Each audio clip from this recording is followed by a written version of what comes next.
അപ്പോൾ റെമോ സിനിമയിൽ എന്താണ് ഇത്ര പ്രശ്നമെന്ന് മനസ്സിലാക്കാത്ത പൈതങ്ങൾ ഇവിടെ ഉണ്ടായിരുന്നല്ലേ? എന്നാൽ ഇക്കണ്ട 90s മലയാള സിനിമകളിലെ പ്രശ്നങ്ങൾ അത്രയും മനസ്സിലാക്കിയ നിങ്ങൾക്ക് ഇതെന്തുകൊണ്ട് കണ്ടുപിടിക്കാൻ പറ്റിയില്ല?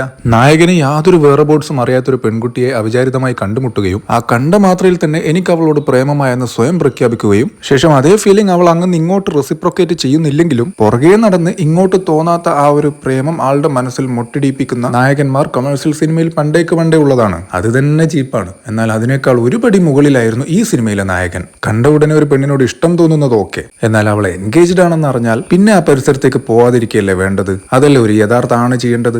ഐ നോ സിനിമയല്ലേ, എന്റർടൈൻമെന്റ് അല്ലേ, കുറച്ച് നേരത്തേക്കല്ലേ, ഇതിനൊക്കെ ഇത്ര സീരിയസ് ആയി കാണണോ എന്ന് ചോദിച്ചാൽ ഏതൊരു നല്ല സിനിമ എടുത്താലും അതിലെ ചെറിയൊരു ഭാഗത്ത് എന്തെങ്കിലും ഒരു അപരാധമൊക്കെ ഉണ്ടാവും. എന്നാൽ ഒരു 2-2.5 മണിക്കൂർ സിനിമ മുഴുവനായും ഉപയോഗിച്ചിരിക്കുന്നത് ഇതുപോലൊരു അക്രമം ഷോക്കേസ് ചെയ്യാൻ വേണ്ടിയിട്ടാണെന്ന് പറയുമ്പോൾ അത് കുറച്ച് കൂടുതലാണ്. ഇനി നിങ്ങൾ എന്താ പറയാൻ പോകുന്നതെന്ന് എനിക്കറിയാം.